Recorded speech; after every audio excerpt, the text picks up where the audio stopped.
We're going to talk about and see in action the OSPF passive interface feature next. And this is going to be one of those features, if you're not familiar with what it does, you're going to say, why would I ever do that? Excuse me. And actually, even if you are familiar with it, you may say, Chris, why would I ever use this command? Hold that question until the end of the lab, and we will definitely discuss that. First off, let's use iOS help and take a look at what the passive interface command does in the first place. And you can see it's at the bottom of our first screen with OSPF, and I just did a question mark right there. Suppress routing updates on an interface. Well, as we know, link state protocols don't send routing updates per se, not like that one RIP one we saw with debug IP RIP. What we're actually suppressing when we use passive interface with OSPF is OSPF hellos. And I think you've got a pretty good idea. As a matter of fact, I apologize, I should not have said that. I know you have an excellent idea of what's going to happen when hello packets stop coming and saying hello. We're going to lose our adjacency. You would certainly think so. So before we run it, let's look at this particular network, and I'm using the same one we used with the previous one, the Default Information Originate Lab. We're using the exact same routers, and I did a little reloading. So right now, on router 3, that's the designated router for the segment. Router 4 has taken over as the BDR, and router 2 is the DR other right now. And even though you don't see DR there for router 3, you know it's there because we don't see it as a neighbor on the segment. You could also run show IP OSPF, and you're going to see, whoop, let me interface Ethernet 0. That's what I want to do. This is another show command, and I'm actually going to put a bonus video at the end of the OSPF section and show you a couple of these show commands back to back to back to back so you know exactly where to find certain values. This is a great one, though, when you run show IP OSPF followed by the interface. And it gives you all the information about that particular interface you would ever want, including what the cost is, the network type. We know Ethernet's going to be broadcast. It identifies the designated router and backup designated router for this segment. And at the bottom here, it's going to show your adjacencies as well. And it's also showing you that that router 4 is the backup designated router. And right here in the middle of all this, there's state DR. That proves that router 3 is the DR for that particular segment. So just to mess around with it, we're going to go ahead and make E0 on router 3 a passive interface. I also just want to make sure that I have debug running on 2 because we want to come over here and see the effects of that. So we're going to run debug IP OSPF adjacency on router 2. And actually, let's just let that run for a minute because we want to see what things look like when they're working. We just received a hello from router 3, and then right after that we received a hello from router 4. So we see 10 seconds after the last one we got from router 3, we get another one from router 3. Same for router 4. So everything's going along swimmingly right there. So on 3, let's go over and use that passive interface command. Another dash, sorry about that. Well, we could run it on our Ethernet interface. We don't have a null interface. We could run it on the serial interface. And we've got a default option here. Suppress routing updates on all interfaces. Since we only have one, we're going to run it on Ethernet 0. And that's it. Now let's go over to router 2 and just watch the debug. And you can see that we're getting hello from router 4. Show IP OSPF neighbor 2. We'll try to cram all this in. Notice the dead time has already gone below 30 seconds for our Ethernet neighbor at router 3, so we know that's a danger sign. And it's still going down. It's down to 18 seconds. Router 4 sends in another hello. You can see the hellos from router 3 are not coming in. So the adjacency is not lost immediately. What's the ratio there of dead time to hello time? Dead time is how many times the hello time by default? It's 4. And we should be right at 0. And there we go. So end of hello processing. I will stop this in a moment. Or actually right there. And occasionally, when you turn a debug off, you'll still get a little output that was already on the way, so that's what I was waiting for, but we didn't see it. And you can see right here that the adjacency to router 3 is officially dead.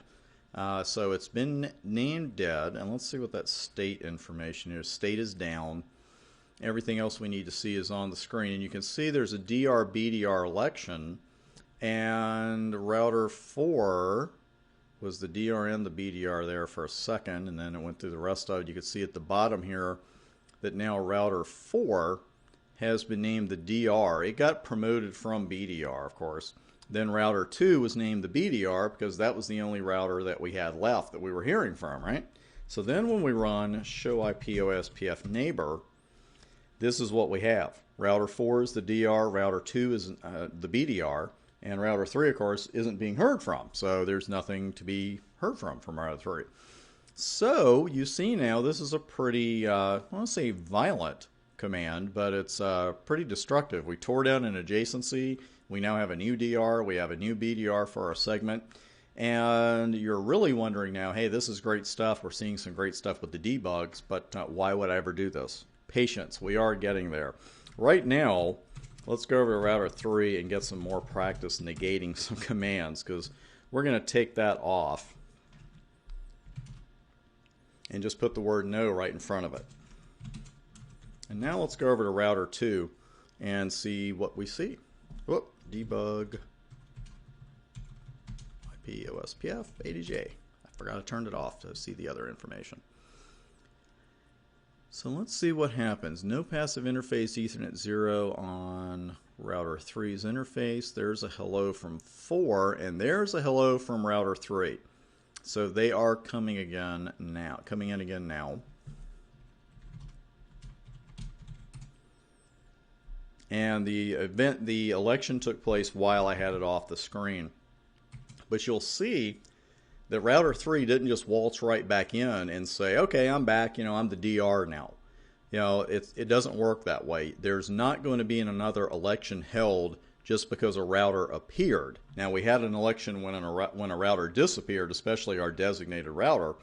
But in this particular case, when we brought router 3 back online, we already had a DR and we already had a BDR, so there was no reason to have another election and put router 3 back where it came from in that election, so to speak, when it started off as the DR. So an important point there. A lot of people think when you bring that router back up, it's just going to go right back by default and take its role on that segment that it had. And as you see, it just ain't necessarily so.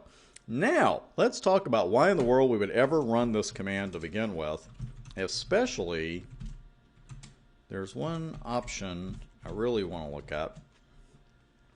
Suppress routing updates on all interfaces. Well, Cisco's website has a little bit of great information on this. And they mention that you should keep in mind that some production networks and some production routers, you're going to have, especially with service providers, you're going to have hundreds of interfaces, 200 interfaces. Maybe you need to run OSPF on a network instead of doing all these crazy network commands. You just make some interfaces passive. That's about the only level I could ever see it really coming into play. This is not a command you run every day in a production network. It's a nice thing to know for the exam. It is in the curriculum, so I wanted to include it here. But again, it's something you're only really going to see in action when you're working for a service provider. Because notice that there is that default suppress routing updates on all interfaces. Because if you had 200 interfaces, you wouldn't want to go to each one individually in passive interface E0, passive interface, etc. You could just make it the default, and then you could make some of those now passive interfaces non-passive by just saying, okay, let me show you how you do that actually. You could do it with passive interface default, which actually makes it the default for all interfaces, and of course we lose our adjacency. Then if you had one particular interface you wanted to make non-passive, you would put no passive interface and then just put E0 or whatever you wanted. So again, not a command that you use every single day, but it is in the CCENT curriculum, so I wanted you to see it in action.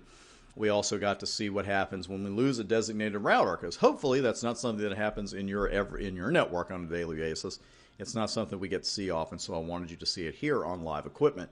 Next up, I'm going to bring you a video with some different show commands in it. We only used, we only used one debug in the entire course. for OSPF, and that was debug IP OSPF 80J. So I know you have that one down.